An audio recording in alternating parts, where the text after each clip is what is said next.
Hi, my name is Dr. Craig Brown, and I'm here today to discuss some of the questions that I get all the time about why babies are unhappy, why is there nipple confusion, why is there fussiness, why is there colic, and I get these questions every day and pretty much all day long sometimes. So there are some very, very simple answers to these questions, and I would like to go over the physics of the infant feeding container first, a little bit of history on that, and then we'll get into how that relates to the physiology of feeding the infant.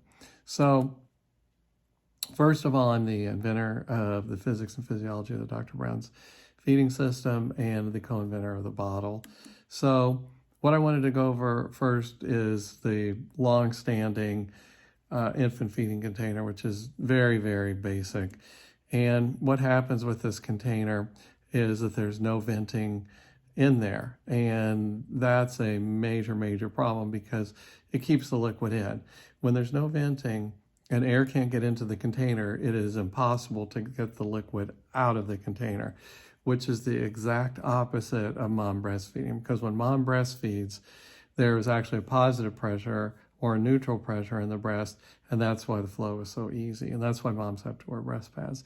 So basically, the original bottles, and basically all bottles now except those with extra parts that actually do vent, all of those containers basically don't vent and produce a negative pressure instead of the positive pressure that's in the breast. So that is the first difference. Now, what I wanted to do is really look at this in depth, and we'll start with just the regular bottle, and all containers are basically the same.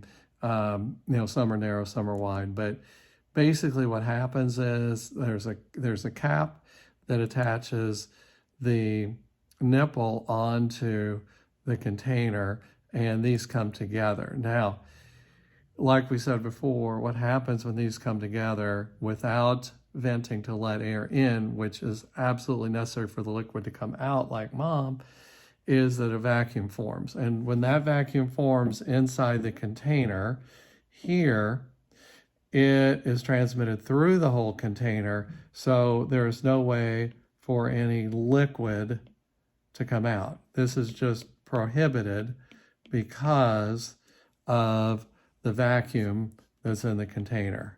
So you have to eliminate this vacuum to get this liquid to come out of the container. So, and the baby's going to be unhappy with that, obviously. So what we've done is we've actually created a valve system here, which actually does open so that it's like a check valve, basically, when there's a suction on it. And when that opens up, liquid is free to come out of the container. So the liquid can come out of the container, and you will never see any vacuum form up in the container because this is opening up whenever the infant sucks on the nipple.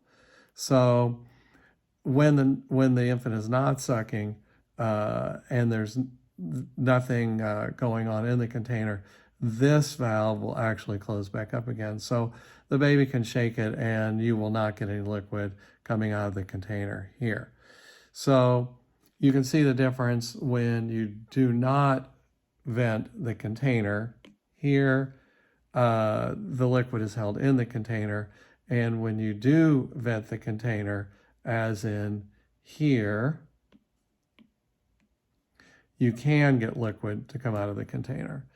So when that happens, obviously it acts like mom, and there's a positive pressure and no nipple confusion, so the baby can go back and forth, which is exactly what we want. So baby's happy, caregivers are happy, everybody's happy. And if you have any questions, please let me know at 217-412-8262,